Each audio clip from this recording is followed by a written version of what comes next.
അസ്സലാമു അലൈക്കും. നമ്മൾ രണ്ടാം ദിവസമായ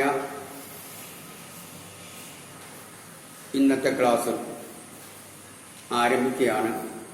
ഇന്നലെ നമ്മൾ പ്രതിപാദിച്ച വിഷയങ്ങളൊക്കെ നിങ്ങൾക്ക് വളരെ വ്യക്തമായി മനസ്സിലായിട്ടുണ്ടാവും. ഇന്നലെ കിതാബ് എടുത്തിട്ടില്ല. ഇന്ന് ഇൻഷാ അല്ലാഹ് നിങ്ങൾ കിതാബ് എടുക്കണം. ഇന്നലെ നമ്മൾ പഠിച്ചത് ഒന്ന് വിശകലനം ചെയ്യുകയും വേണം.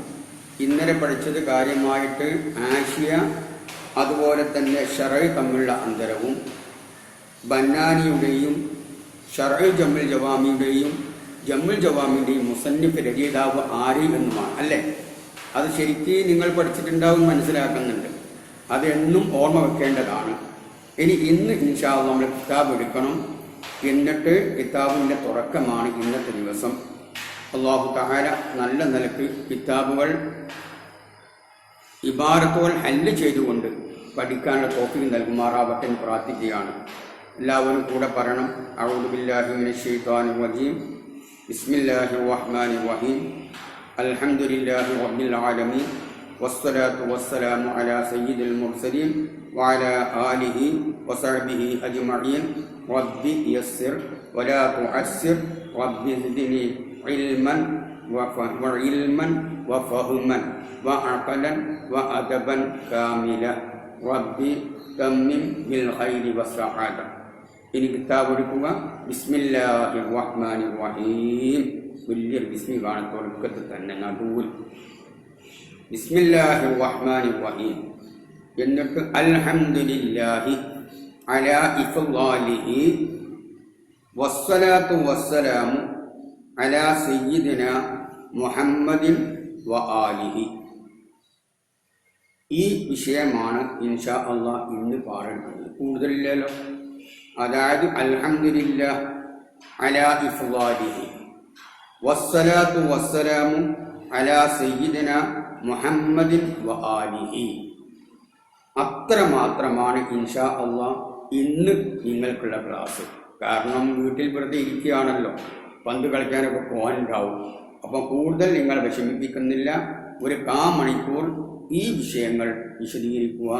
അത് നിങ്ങൾ വളരെ വ്യക്തമായി തന്നെ നോട്ട് ചെയ്യുക, പഠിക്കുക. അല്ലാഹു തൗഫീഖ് നൽകട്ടെ. ആദ്യം തന്നെ ബഹുമാനപ്പെട്ട നമ്മൾ പറഞ്ഞ ജമ്മുൽ ജവാമിയുടെ ഷറഹിൻ്റെ മുസന്നിഫായ ഷംസുദ്ദീൻ മുഹമ്മദ് ബിൻ അഹ്മദുൽ മഹല്ലി തങ്ങൾ പറയുന്നതാണ് നമ്മൾ പഠിക്കുന്നത്. ബിസ്മില്ലാഹിർ റഹ്മാനിർ റഹീം. അൽഹംദുലില്ലാഹ്. സർവസ്തുതിയും അല്ലാഹുവിനാകുന്നു. സർവസ്തുതിയും അള്ളാഹു നമ്മൾ പണ്ടേ പഠിച്ചു വരുന്നതാണ്. എന്തിന്? അലാ ഇഫ്ളാലിഹി. അവൻ ചെയ്ത അനുഗ്രഹങ്ങൾക്ക് ഒരുപാട് ഇഫ്ളാൽ മഹല്ല് ഫദ്ല് കൊണ്ട് അള്ളാഹു തആല നമുക്ക് അനുഗ്രഹം ചെയ്തിട്ടുണ്ട്. അത് ഇഫ്ളാൽ എന്ത് എന്ന് ഇൻഷാല്ലാഹ് വിശദീകരിക്കാം. അപ്പം അവൻ്റെ മഹല്ലായ ഫദ്ല് കൊണ്ട് അള്ളാഹു തആല ഒരുപാട് അനുഗ്രഹങ്ങൾ ചെയ്തതിന് വേണ്ടി അള്ളാഹുവിനാകുന്നു സർവസ്തുതിയും. അപ്പം ഇഫ്ളാൽ നാം മനസ്സിലാക്കേണ്ട കാര്യം, ഇഫ്ളാൽ എന്നാൽ എന്താണ്? അൽ ഇഫ്ളാലു മാ ഹുവ. അതിന് ചോദ്യത്തിന് ഉത്തരം ഹുവൽ ഇൻസാനു അലാ വജ്ഹിൽ ഫദ്ലി എന്നാണ്. നാം അള്ളാഹിനക്ക് അങ്ങോട്ടൊന്നും ചെയ്യാതെ അവൻ്റെ മഹലായ ഫദ്ല് കൊണ്ട് നന്മ ചെയ്തവൻ എന്നർത്ഥം ഇഫ്ളാൽ. വെറുതെ അള്ളാഹു കൂടി ചെയ്തു തരിക, അതാണ്. അതിന് മേൽ അള്ളാഹു സർവസ്തുതിയും. ഇഫ്ളാൽ എന്ന് പറഞ്ഞതിൻ്റെ വാക്കർത്ഥ അത് കനിഞ്ഞു നൽകൽ, അനുഗ്രഹം ചെയ്യൽ എന്നർത്ഥം. നമ്മൾ ഏറ്റവും നല്ല അർത്ഥം കനിഞ്ഞു നൽകൽ. നാം അങ്ങോട്ട് ഒന്നും കൊടുക്കാതെ അള്ളാഹു തആല വാരിക്കോരി ഇങ്ങോട്ട് തരുക എന്ന് പറഞ്ഞതിനേക്കാണ് ഇഫ്ളാൽ. അതാ അവൻ അനുഗ്രഹം ചെയ്തതിന് മേൽ നാം അങ്ങോട്ടൊന്നും കൊടുക്കാതെ ഇങ്ങോട്ട് അള്ളാഹു തആല അനുഗ്രഹം ചെയ്തതിന് മേൽ കനിഞ്ഞു നൽകിയതിന് മേൽ അള്ളാഹുവിനാകുന്നു സർവസ്തുതിയും എന്നതാണ് ഈ അൽഹംദുലില്ലാഹി അലാ ഇഫ്ളാലിഹി എന്നതിൻ്റെ അർത്ഥം. പിന്നെ നമ്മൾ മനസ്സിലാക്കേണ്ടത് വസ്സലാത്തു വസ്സലാം. നമ്മൾ പണ്ടേ പഠിച്ചു വരുന്ന, പക്ഷേ ജമ്മുൽ ജവാമി ആയതുകൊണ്ട് തന്നെ നാം മനസ്സിലാക്കേണ്ട കാര്യം എന്താണ്? വിശദീകരണം. കാരണം ഇതുവരെ പഠിച്ചത് ഒന്നുകൂടെ അരക്കിട്ട് ഉറപ്പിക്കുക എന്നതാണ് ജമ്മുൽ ജവാമി ഉദ്ദേശിക്കപ്പെടുന്നത്. അതുകൊണ്ട് വസ്സലാത്തു അള്ളാഹുവിൻ്റെ ഗുണം നമ്മൾ പണ്ടർത്ഥം വെക്കുന്ന മാതിരി, വസ്സലാമു അള്ളാഹുവിൻ്റെ സമാധാനവും, അലാ സയ്യിദിന നമ്മുടെ നേതാവിന് മേൽ ഉണ്ടാവട്ടെ.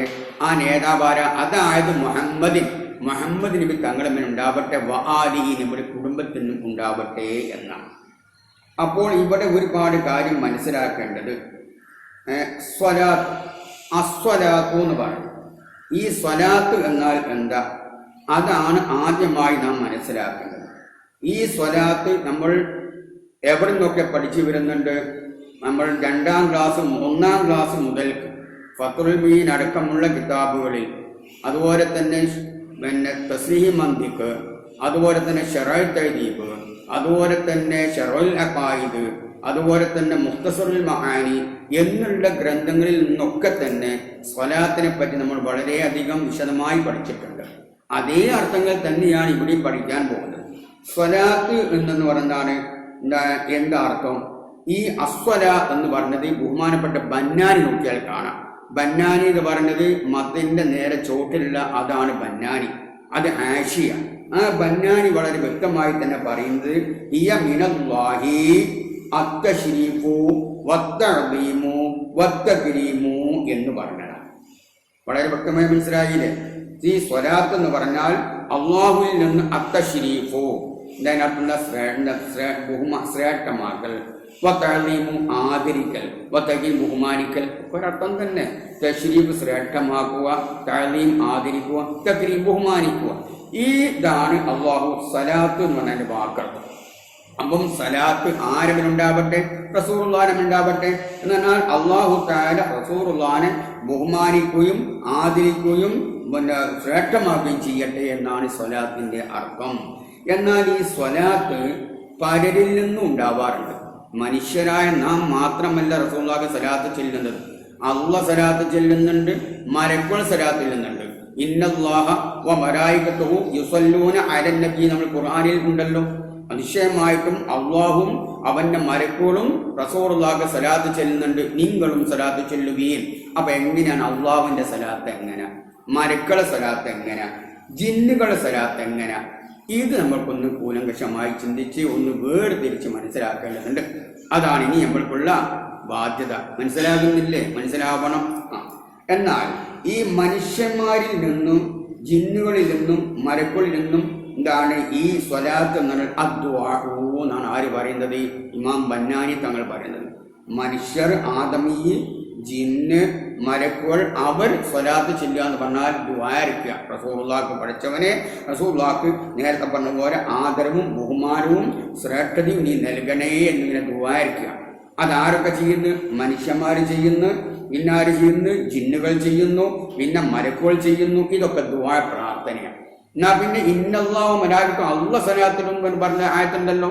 ആണ് അള്ളാഹുവിൻ്റെതായ ഈ സ്വലാത്ത് എങ്ങനെയാ? റസൂലുള്ളാഹിക്ക് എന്താണ് അള്ളാഹു കുത്തിനുണ്ട് സല്ലല്ലാഹു അലൈഹി മുഹമ്മദ് സല്ലല്ലാഹു അലൈഹി വസല്ലം സലാത്തല്ലരാണോ? അല്ല. എന്നാൽ കേൾക്കണം, എന്നാല് അള്ളാഹു തആല സ്വലാത്ത് ചെല്ലുക എന്ന് പറഞ്ഞാൽ നേരത്തെ നമ്മൾ പറഞ്ഞു, അത് അത്തശ്രീഫു വത്തഅദീമു വത്തക്രീമു. അള്ളാഹു തആല സ്വലാത്തില്ല എന്ന് പറഞ്ഞാൽ അത് ശ്രേഷ്ഠമാക്കുക, ആദരിക്കുക, ബഹുമാനിക്കുക. റസൂലുള്ളാഹിക്ക് ഒരുപാട് ഉന്നത പദവികൾ അള്ളാഹു തആല കൊടുക്കുക. അള്ളാഹു തആല എല്ലാ നിലക്കും ബഹുമാനം കൊടുക്കുക. തനിമല്ല നമ്മൾ ബാങ്കിന് ശേഷം അല്ലാഹുമ്മ ആതിഹിൽ വസീലത വൽ ഫളീല എന്ന് ദ്വാരക്കാറുണ്ട്. റസൂലുള്ളാഹിക്ക് ഈ ഫളീല എന്ന സ്ഥാനവും അതുപോലെ തന്നെ വസീല സ്ഥാനം കൊടുക്കണേ. അതൊക്കെ റസൂലുള്ളാഹിനെ അല്ലാഹു തആല സ്വലാത്ത് ചെല്ലുന്നതിൽപ്പെട്ടതാണ്. എന്നാൽ അല്ലാഹു തആല ബഹുമാനിക്കുക, എല്ലാവരെക്കാളും ആദരിക്കുക. അപ്പൊ അല്ലാഹുവിൽ നിന്ന് തശ്രീഫ്, തഅദീം, തക്രീം എന്നിങ്ങനെ 3 കാര്യങ്ങളൊക്കെയാണ് സ്വലാത്ത് അല്ലാഹുവിൽ നിന്ന്. ജനങ്ങളോ അതുപോലെ തന്നെ ജിന്നുകളും മലക്കുകളും പ്രാർത്ഥിക്കുക എന്നുമാണ് ഈ സ്വലാത്ത് ഉണ്ടാകുന്നത്. അപ്പൊ എങ്ങനെ മനസ്സിലായില്ലേ? അപ്പൊ അള്ളാഹുവിന്റെ സ്വലാത്ത് എങ്ങനെ? അള്ളാഹു തആല റസൂലുള്ളാഹിനെ തശ്രീഫ്, തഅദീം, തക്രീമാക്കുക. മലക്കുകളും മനുഷ്യരും ജിന്നുകളോ അദ്ദുആഉ പ്രാർത്ഥന നടത്തുക. അപ്പൊ അള്ളാഹുവിനുള്ള സ്വലാത്ത് എന്ത് എന്ന് ഞാൻ ചോദിച്ചാൽ, അല്ലെങ്കിൽ വേറെ ആരെങ്കിലും ചോദിച്ചാൽ എന്തുത്തരം പറയണം? അതെന്താണ്? അത്തശ്രീഫു വത്തഅദീമു വത്തക്രീമു എന്നാണ് ഉത്തരം പറയേണ്ടത്. ഇനി മനുഷ്യർ, ജിന്നുകൾ, മലക്കുകൾ അവരുടേതായ സ്വലാത്ത് എങ്ങനെയാണ്? അദ്ദുആഉ പ്രാർത്ഥന. ഇത് 2 കാര്യം വളരെ വ്യക്തമാക്കി മനസ്സിലാക്കുക. എന്നാൽ പിന്നെ ബഹുമാനപ്പെട്ടവർ പറഞ്ഞെന്താണ് ആരി വസ്സലാത്തു വസ്സലാമു അലാ സയ്യിദിനാ മുഹമ്മദിൻ, നമ്മുടെ നേതാവായ മുഹമ്മദ് തങ്ങളുടെ മേൽ ഉണ്ടാവട്ടെ എന്ന. പിന്നെ ഉത്തം രണ്ട് തരമുണ്ട്. ഒന്ന് ഖരീബ്, മറ്റൊന്ന് ബഈദ്. ഒന്ന് അടുത്തത്, മറ്റൊന്ന് അകന്നത്. ഏതാണ് അത്? അങ്ങനെ ഇതിപ്പോ നിങ്ങൾ ആദ്യമായി പഠിക്കുന്നതാണ്. ഇതുവരെ നമ്മളിത് പഠിച്ചിട്ടില്ല. ഈ ആരിനിക്ക് എന്താണ് രണ്ട് അർത്ഥം, ഖരീബുണ്ട് ബഈദുണ്ട് പഠിച്ചപ്പോൾ ആദ്യമായി പഠിക്കുക. അപ്പൊ നല്ല രസമുണ്ടാവും. അപ്പൊ എന്താണ് ഇനി അത്? ഖരീബ് എന്താ, ബഈദ് എന്താ, ഏതാണ് നമ്മൾ മനസ്സിലാക്കേണ്ടത്? ഫൽ ഖരീബു എന്നാ ഖരീബ് എന്നുകൊണ്ട് കലൂബി തന്നെ ബഹുമാനപ്പെട്ട ബന്നാനി തന്നെ പറയുന്നുണ്ട്. ബഈദ് ഖരീബ് എന്ന് പറഞ്ഞത് അഖാരിബുഹു റസൂലുള്ളാഹിന്റെ കുടുംബക്കാരാ, മിൻ ബനി ഹാഷിം ഫഖത്ത് ഇൻദനാന്ന് കാണാം. തെറ്റ് ധരിച്ചു പോകരുത്. ബഹുമാനം ബന്നാനി തങ്ങൾ ഷാഫി മദ്ഹബുകാരനല്ല, അദ്ദേഹം മാലിക്കി മദ്ഹബുകാരനാണ്. അതുകൊണ്ടാണ് അദ്ദേഹം പറയുന്നത് അഖാരിബുഹു, നബിയുടെ അടുത്ത കുടുംബക്കാരെന്ന് പറഞ്ഞാൽ മിൻ ബനി ഹാഷിം ഫഖത്ത്, ബനു ഹാഷിം ഗോത്രക്കാരിൽ മാത്രമുള്ളവര്. നമ്മൾ അങ്ങനെയല്ല പഠിച്ചത് ഇൻഷാ അല്ലാഹ്. പിന്നെയോ ഐൽ മാലിക്ക്, മാലിക് ഇമാമിന്റെ അടുക്കൽ അങ്ങനെ ഹാഷിം കുടുംബത്തിൽപ്പെട്ടവർ മാത്രം അല്ലേ. അവരാരാന്നിട്ട് അദ്ദേഹം പറഞ്ഞിട്ടുണ്ട് ജക്കാത്ത് കൊടുക്കപ്പെടാൻ പറ്റാത്തവര്, ജക്കാത്ത് വാങ്ങൂല. ജക്കാത്ത് നമ്മുടെ ശരീരത്തിന്റെയും നമ്മുടെ സമ്പത്തിന്റെയും കീടനുകളാണ്. അത് അവർ കൊടുക്കരുത്. അവർക്ക് നല്ല സമ്പത്ത് തന്നെ കൊടുക്കണം. ആ ജക്കാത്തിനെ തഴിയപ്പെട്ട ആളുകളാണ് ആര്? ഹാഷിം ഗോത്രത്തിൽപ്പെട്ടതായ അടുത്ത കുടുംബത്തിൽപ്പെട്ട ആളുകൾ എന്ന് ഇമാം മാലിക്കിന്റെ മതമനുസരിച്ച് ബഹുമാനപ്പെട്ട ബന്നാനി തങ്ങൾ പറയാം. എന്നിട്ട് അദ്ദേഹം ഇരിക്കുന്നു ബഹുമാനപ്പെട്ട ഇമാം ഷാഫിന്റെ അടുക്കല് ആരാണ് ഈ പറയപ്പെട്ടതായ അഖാരിബ്? അഖാരിബുഹു മിൻ ബനി ഹാഷിം വൽ മുത്തലിബ്. നമ്മൾ പണ്ട് പഠിച്ചിട്ടൊക്കെ എത്തി. അപ്പൊ എന്താണ് നബിന്റെ കുടുംബക്കാരെന്ന് പറയുമ്പോൾ ഹാഷിം മുത്തലിബ് ഗോത്രത്തിൽപ്പെട്ടവരാണ്, അവരെ സന്തതികൾ. ബനു ഹാഷിം ബനു മുത്തലിബ് ഗോത്രത്തിന് കുടുംബക്കാരാണ് ആര്? നബിയുടെ ആര് കുടുംബക്കാരെന്ന് പറഞ്ഞത്. ഇത് ഖരീബായ അർത്ഥാട്ടോ. എന്നിട്ടോ പറയുന്നു ഈ പറയപ്പെട്ട എല്ലാവർക്കും ജക്കാത്തിനെ തടയപ്പെടും. ഇവർക്കൊന്നും ജക്കാത്ത് കൊടുക്കേണ്ട. മനുഷ്യന്റെ കീടനുകളാണ്, സമ്പത്തിന്റെ കീടനുകൾ, അത് അവർക്ക് കൊടുക്കപ്പെടേണ്ടതില്ല. ഇങ്ങനെ രണ്ട് അർത്ഥം, രണ്ട് രീതിയിലാണ് ഖരീബിനെ പറ്റി ബഹുമാനപ്പെട്ട ബന്നാനി തങ്ങൾ വിവരിച്ചത്. ഒന്ന് എന്താണ്? മൂപ്പര് മാലിക്കി മദ്ഹബിന്റെ അടിസ്ഥാനത്തിൽ ഹാഷിം ഗോത്രത്തിൽ പെട്ടവർക്ക് കുടുംബക്കാർ മാത്രമാണ് ആര്? ഈ ആര് എന്ന് പറഞ്ഞാൽ. രണ്ടാമത് ഇമാം ഷാഫി മദ്ഹബിൽ നബിന്റെ ഹാഷിം മുത്തലിബ് ഗോത്രത്തിൽപ്പെട്ട അടുത്ത കുടുംബക്കാരാണ് ആര്? ഈ പറയപ്പെട്ടതായ ആര് എന്ന് പറഞ്ഞത്. ഇവർക്കും സക്കാത്ത് കൊടുക്കാൻ കഴിയപ്പെടുന്നതാണ് എന്ന് ബഹുമാനോട് പറഞ്ഞു. എന്നിട്ട് നമ്മൾ പറയാൻ പോവാണ് ബഈദ്. അകന്ന കുടുംബം എന്നാരാ? രണ്ടാമത്തെ അർത്ഥം വൽ ബഈദു, അകന്ന അർത്ഥം. അപ്പൊ നബിയുടെ മേൽ സ്വലാത്തും സലാമും ഉണ്ടാവട്ടെ പറയട്ടെ. ആലിഹി, ഇവിടെ കുടുംബത്തിനും ഉണ്ടാവട്ടെ എന്ന് പറയുമ്പോൾ ആ കുടുംബക്കാരെന്നാണ് ബഈദായ അർത്ഥമുണ്ട്, വിദൂര അകന്ന അർത്ഥം. അതാരാ? അത്ബാഉ മുത്തലക്കൻ, അത് നിരുപാധികം നബിയോട് പിൻപറ്റ നമ്മളൊക്കെ, സഹാബത്ത് മുതൽക്ക് താബിങ്ങൾ മുതൽക്ക് ഇന്ന് വരെ ലോകാവസാനം വരെ റസൂലുള്ളാഹിനെ പിൻപറ്റുന്ന എല്ലാ മുഅ്മിനീങ്ങൾക്കും എന്ത് പറയും? ആര് എന്ന് പറയും. ഇതാണ് ബഈദായ അർത്ഥം. അപ്പൊ രണ്ടർത്ഥം നമ്മൾ ആദ്യമായി നമ്മൾ പഠിക്കുകയാണ് അർത്ഥം. അതായത് അത്ബാഉം മുത്തലക്കൻ എന്ന് പറയുമ്പോൾ നിരുപാധികം എന്നാരാ? ബന്നാനി പറയുന്നു അസഹ പ്രകാരം അതിന്റെ മുത്തഖീങ്ങളാവട്ടെ, മുത്തഖീങ്ങളല്ലാത്ത തമ്മാടിമാരൊക്കെ നബിന്റെ അത്ബായിൽ പെടുവോൾ അല്ലേ. അപ്പൊ നബിന്റെ ആരിൽ പെടും. ഇവർക്കാണ് എന്നൊരു മറ്റൊരർത്ഥമുണ്ട്. ഇങ്ങനെ രണ്ട് അർത്ഥം ഈ പറയപ്പെട്ട ആലിന് വന്നു. ഒന്ന് ഖരീബായ അർത്ഥം, രണ്ട് ബഈദായ അർത്ഥം. അത് എന്ത് എന്ന് നാം വിശദീകരിച്ചു. ഇത്രയും കാര്യങ്ങളാണ് നമ്മൾ അൽഹംദുലില്ലാഹി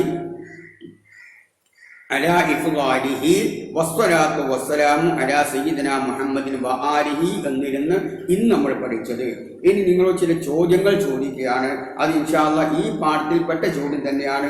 അസ്സലാത്തു മാഹിയ മിനൽ ആദമിയ്യീന വൽ ജിന്നി വൽ മലായിക, ഒരു ചോദ്യം. രണ്ടാമത്തേത് മാഹിയ മിനല്ലാഹി തആല, അല്ലാഹുവിൽ നിന്ന് എങ്ങനെയാ സ്വലാത്ത്. പിന്നെ മൂന്നാം ചോദ്യം ലിൽ ആലി മാനയാനി, ആലിക്ക് രണ്ടർത്ഥമുണ്ട്. മാഹുമ രണ്ടർത്ഥം ഏതാ? പഠിച്ചല്ലോ നമ്മള്. ബയ്യന്നു കമാ ബയ്യനത്തുഹു ലക്കും ബയ്യന്തുഹു ലക്കും, ഞാൻ നിങ്ങൾക്ക് എങ്ങനെ വിശദീകരിച്ച് തന്നോ ബന്നാനി നോക്കിയിട്ട് ആ രീതിയിൽ നിങ്ങൾ വിശദീകരിക്കുക. അള്ളാഹു തആല തൗഫീഖ് നൽകുമാറാവട്ടെ എന്ന് മാത്രം ഇപ്പോൾ പ്രാർത്ഥിക്കുന്നു.